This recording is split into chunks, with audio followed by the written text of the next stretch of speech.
Hello friends, welcome to tutorials by Rahul YouTube channel. Friends, ఈ వీడియోలో మనం పార్షియల్ ఫ్రాక్షన్స్లోని టైప్ 4 క్వశ్చన్స్ని డిస్కస్ చేస్తున్నాం.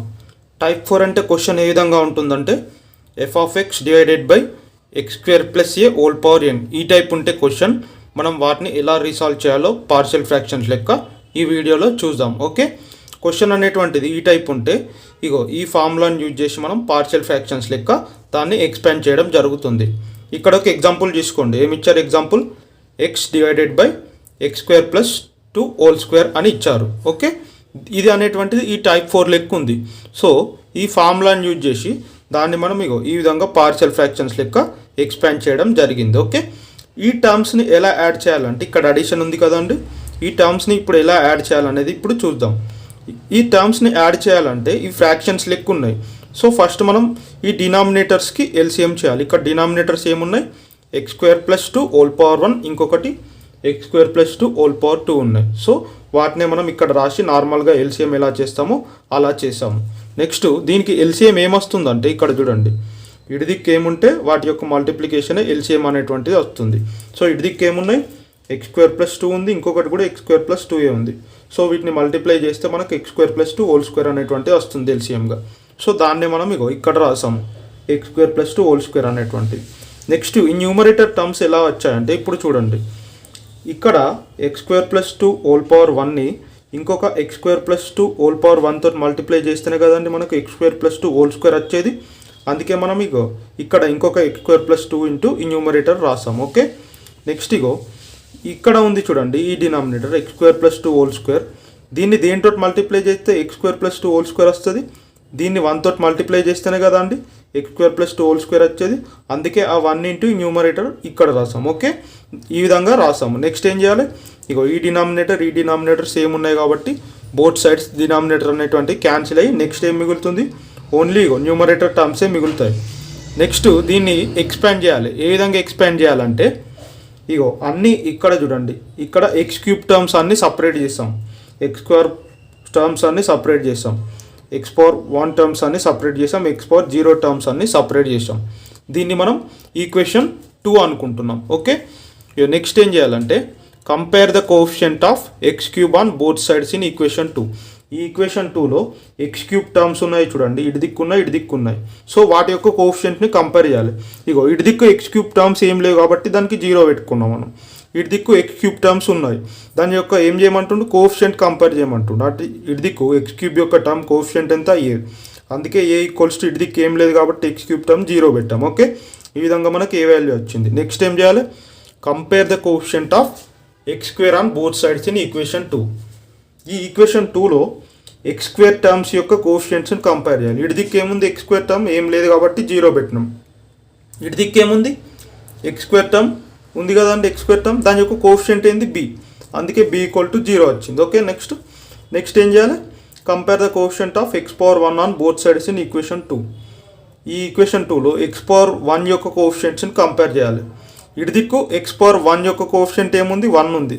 అందుకే ఆ 1 ఈజ్ ఈక్వల్ టు ఇటు దిక్కు ఏముంది? ఎక్స్ పవర్ 1 యొక్క కోఎఫిషియంట్ 2a ప్లస్ సి ఉంది. అందుకే ఇక్కడ 2a ప్లస్ సి రాసాం. ఓకే, నెక్స్ట్ ఇక్కడ ఏ వాల్యూని దీంట్లో సబ్స్టిట్యూట్ చేస్తే మనకు ఫైనల్గా సి వాల్యూ వస్తుంది. సి ఈక్వల్స్ ఎంత వచ్చింది? 1 వచ్చింది. నెక్స్ట్ ఏం చేయాలి? Compare the coefficients of X power 0 on both sides in equation 2. Equation 2లో ఇప్పుడు చూడండి, ఈ ఈక్వేషన్ 2లో ఎక్స్ పవర్ 0 యొక్క కోఎఫిషియంట్ ఏముంది? ఇటు దిక్కు 2b ప్లస్ డి ఉంది, ఇటు దిక్కు ఏముంది? 0 ఉంది. అందుకే 0 ఈక్వల్స్ టు 2b ప్లస్ డిని మనం ఇక్కడ రాయాలి. ఓకే, ఇక్కడ చూడండి 0 equals to 2b plus D రాసాం. ఇక్కడ ఈ బి వాల్యూ ఉంది చూడండి 0ని, దీంట్లో సబ్స్టిట్యూట్ చేస్తే మనకు డి వాల్యూ వస్తుంది. డి వాల్యూ ఇక్కడ ఏమొచ్చింది? 0 వచ్చింది. ఇప్పుడు మనకి ఏం తెలిసినాయి? ఏ వాల్యూ తెలుసు, బి తెలుసు, సి తెలుసు, డి తెలుసు. ఈ ఏబిసిడి వాల్యూస్ని మనం ఈ ఈక్వేషన్ 1లో సబ్స్టిట్యూట్ చేయాలి. ఈ ఈక్వేషన్ 1లో సబ్స్టిట్యూట్ చేసామనుకోండి, ఈ ఏబిసిడి వాల్యూస్ ఇంతకుముందు వచ్చిందే మనకు ఆన్సర్. సో వాటిని సబ్స్టిట్యూట్ చేస్తే మనకి ఏమొస్తుంది ఆన్సర్? మీరు చూడండి, 0x plus 0 plus 1x plus 0. ఈ విధంగా మనం పార్షియల్ ఫ్రాక్షన్స్ అనేటువంటి ఇచ్చిన క్వశ్చన్కు చేస్తాం. ఓకే, దీనికి మీకు ఒక షార్ట్ కట్ ఉంటుంది. ఆ షార్ట్ కట్ ఏంటిదో ఇప్పుడు చూద్దాం. ఇది ట్రెడిషనల్ ప్రొసీజర్. సెమిస్టర్ ఎగ్జామ్స్లో వస్తే క్వశ్చన్ మీరు ఈ విధంగా టోటల్గా కంప్లీట్గా సాల్వ్ చేయాల్సి ఉంటుంది. కానీ ఇదే క్వశ్చన్ కాంపిటేటివ్ ఎగ్జామ్లో వచ్చింది అనుకోండి, అప్పుడు ఏబిసిడి వాల్యూస్ని ఎలా ఫైండ్ అవుట్ చేయాలో విత్ ఇన్ ఫ్రాక్షన్ ఆఫ్ సెకండ్స్లోనే ఇప్పుడు చూద్దాం. ఓకే, 1 సెకండ్లోనే మనకు ఆన్సర్ అనేటువంటి వస్తుంది. ఫస్ట్ ఇగో ఇచ్చిన క్వశ్చన్ ఇగో ఈ విధంగా పార్షియల్ ఫ్రాక్షన్స్ లెక్క ఇగో ఈ ఫార్ములా యూజ్ చేసి రాసుకోవాలి. ఓకే, ఈ స్టెప్ అయితే రాయాలి. దాని తర్వాత ఏం చేయాలంటే ఇటు దిక్కు ఎల్హెచ్ఎస్ సైడ్ ఉంది చూడండి, ఈ న్యూమరేటర్ అంటే ఇది క్వశ్చన్ కదా, ఈ క్వశ్చన్లో న్యూమరేటర్ టర్మ్ అనేటువంటిది ఇగో ఏఎక్స్ ప్లస్ బి ఈ ఫామ్లో కన్వర్ట్ చేస్తుందా చేయరాదా అనేటువంటి చెక్ చేయాలి. కన్వర్ట్ చేయొచ్చింది అనుకోండి ఈ షార్ట్ కట్ మెథడ్ అప్లికేబుల్ అవుతుంది. కన్వర్ట్ చేయరాకపోతే మాత్రం ఈ లెంతీ ప్రొసీజర్ని యూజ్ చేయాల్సి ఉంటుంది. ఓకే, ఇక్కడ చూడండి న్యూమరేటర్ని ఏఎక్స్ ప్లస్ బి ఫామ్లో కన్వర్ట్ చేస్తాయి కదా, ఏ విధంగా కన్వర్ట్ చేస్తుంది అంటే ఇక్కడ న్యూమరేటర్ ఎక్స్ ఉంది, ఎక్స్ని మనం ఇగో ఏఎక్స్ ప్లస్ బి ఈ ఫామ్లోకి ఎలా రాసుకుంటాం, ఏఎక్స్ ప్లస్ బి అన్న సిఎక్స్ ప్లస్ డి అన్న ఈఎక్స్ ప్లస్ ఎఫ్ అన్న ఏదో ఒక ఫామ్. ఓకే, ఆ ఫామ్లో కన్వర్ట్ చేస్తాం. ఓకే, ఇప్పుడు చూడండి దీన్ని మనం ఏమని రాసుకోవచ్చు, ఎక్స్ని 1 ఇంటూ ఎక్స్ ప్లస్ 0 అని రాయొచ్చు కదా, a x plus b c x plus d ఈ విధంగా రాయొచ్చు కదా ఈ ఎక్స్ని. నెక్స్ట్ ఇట్లా రాయేస్తే మనకు షార్ట్ కట్ అనేటువంటిది అప్లికేబుల్ అవుతుంది. ఓకే, ఇప్పుడు షార్ట్ కట్ అప్లికేబుల్ అయినాక ఇగో దీన్ని మనం ఈ విధంగా ఎక్స్పాండ్ చేస్తాం కదా, ఇక్కడ x square plus 2 whole square term ఉంది. సో ఇటు దిక్కు కూడా x square plus 2 whole square టర్మ్ని కన్సిడర్ చేయాలి, మిగతా టర్మ్ని కన్సిడర్ చేయొద్దు. ఓకే, అంటే ఏ వాల్యూ 0 వస్తుంది, బి వాల్యూ 0 వస్తుంది, అంటే 0/something 0నే కదా. అంటే ఈ విధంగా మనకు ఏ వాల్యూ తెలిసింది, ఏ వాల్యూ ఎంత వచ్చింది 0 వచ్చింది, బి వాల్యూ 0 వచ్చింది. ఇక్కడ ఈ డినామినేటర్ ఇగో ఇటు దిక్కు ఏముందో అటు దిక్కు అదే ఉన్న టర్మ్ని కన్సిడర్ చేయాలి.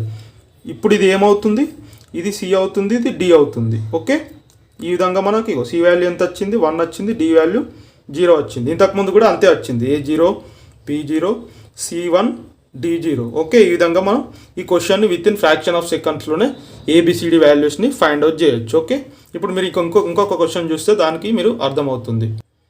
ఇక్కడ ఇగో ఇంకొక క్వశ్చన్ చూడండి, ఇక్కడ ఏమి ఇచ్చారు, ఇగో సేమ్ ఇంతకు ముందు లాగానే క్వశ్చన్ ఉంది, దాన్ని ఇగో ఈ ఫార్ములా యూజ్ చేసి ఎక్స్పాండ్ చేస్తే మనకి ఇగో ఈ విధంగా వస్తుంది. నెక్స్ట్ ఏం చేయాలి, a b c d values short cut use చేసి ఫైండ్ అవుట్ చేద్దాం. నేను ఏమని చెప్పినా ఇక్కడ డినామినేటర్ ఏముందో ఇక్కడ డినామినేటర్ యొక్క ఆ టర్మ్ని కన్సిడర్ చేయాలి. అంటే ఇగో ఇది కన్సిడర్ చేయొద్దు, ఇది కన్సిడర్ చేయొద్దు, ఇక్కడ క్యూబ్ ఉంది కాబట్టి ఈ క్యూబ్ అంటే ఈ టర్మ్నే మనం కన్సిడర్ చేయాలి. కన్సిడర్ చేసి ఇగో ఇది ఏ ఫామ్లో ఉంది ఆల్రెడీ, ఇగో ఈఎక్స్ ప్లస్ ఎఫ్ ఫామ్లోనే ఉంది కదా. సో ఈ వాల్యూ ఏమవుతుంది 2 అవుతుంది. ఓకే, ఇగో దీన్ని కంపేర్ చేస్తే ఈ వాల్యూ 2 అవుతుంది, ఎఫ్ వాల్యూ ఏమవుతుంది 1 అవుతుంది. సో ఏబిసిడి వాల్యూస్ ఏమవుతాయి A0 B0 C0 D0. ఈ విధంగా షార్ట్ కట్ ప్రొసీజర్ యూజ్ చేసి మనం విత్ ఇన్ ఫ్రాక్షన్ ఆఫ్ సెకండ్స్లోనే ఏబిసిడి ఈఎఫ్ వాల్యూస్ని ఫైండ్ అవుట్ చేయడం జరిగింది. ఓకే, ఇది ఎప్పుడు వర్కౌట్ అవుతుంది, ఈ న్యూమరేటర్ టర్మ్ అనేటువంటిది ఇగో ఏఎక్స్ ప్లస్ బి ఈ ఫామ్లో కన్వర్ట్ చేయగలుగుతూనే ఈ షార్ట్ కట్ ప్రొసీజర్ అనేటువంటిది వర్కౌట్ అవుతుంది. ఓకే, ఇప్పుడు మీరు ఇంకొక క్వశ్చన్ చూడండి, ఇక్కడ ఒక క్వశ్చన్ ఇచ్చారు, దాన్ని పార్షియల్ ఫ్రాక్షన్స్ లెక్క రిసాల్వ్ చేయమంటారు, ఇది కూడా టైప్ 4. ఓకే, సో ఇక్కడ ఈ న్యూమరేటర్ టర్మ్ని ఏఎక్స్ ప్లస్ బి ఫామ్లో కన్వర్ట్ చేయలేము, ఎందుకంటే ఇక్కడ స్క్వేర్ ఉంది కదండి, అంటే అది అప్పుడు ఏ ఫామ్లోకి పోతుంది, ఏఎక్స్ స్క్వేర్ ప్లస్ బి ఫామ్లోకి పోతుంది. కానీ మనకు ఫార్ములా ప్రకారం ఏం ఫామ్ రావాలి, ఏఎక్స్ ప్లస్ బి ఫామే రావాలి.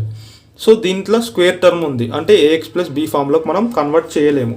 సో దీనికి షార్ట్ కట్ ప్రొసీజర్ అనేటువంటి వర్కౌట్ కాదు, దీనికి మనం నార్మల్ ప్రొసీజరే లెంతీ ప్రొసీజరే యూజ్ చేయాలి. సో దీనికి మనం టైప్ 4 ఫార్ములాని యూజ్ చేసి ఎక్స్పాండ్ చేస్తే ఏమొస్తుంది, ఇగో ఈ విధంగా వస్తుంది, a x plus b by x square plus 1 whole power 1 c x plus d by x square plus 1 whole power 2. ఈ విధంగా మనం ఎక్స్పాండ్ చేయాలి. సో ఇంతకుముందు క్వశ్చన్కి మనం లెంతీ ప్రొసీజర్ యూజ్ చేసి ఎలాగైతే సాల్వ్ చేసామో కోఎఫిషియంట్ కంపారిజన్ చేసి, నెక్స్ట్ దీనికి కూడా మీరు అలాగే సాల్వ్ చేసి ఏబిసిడి వాల్యూస్ ఎంతనో కామెంట్ సెక్షన్లో తెలపండి. ఇక వీటికి ఎల్సిఎం చేసి యాడ్ చేసి తర్వాత X square terms, X power 1 terms, X cube terms ఈ విధంగా సపరేట్ చేసి కోఎఫిషియంట్స్ బోత్ సైడ్ కంపేర్ చేసి ఏబిసిడి వాల్యూస్ ఫైండ్ అవుట్ చేయండి. ఓకే, ఫైండ్ అవుట్ చేసి ఏబిసిడి వాల్యూస్ ఎంతనో కామెంట్ సెక్షన్లో తెలపండి. ఓకే ఫ్రెండ్స్, మీకు కనుక ఈ వీడియో నచ్చినట్లయితే లైక్ చేయండి, షేర్ చేయండి, మరియు మన ఛానల్ని సబ్స్క్రైబ్ చేసి పక్కనే ఉన్న బెల్ ఐకాన్ ప్రెస్ చేయండి.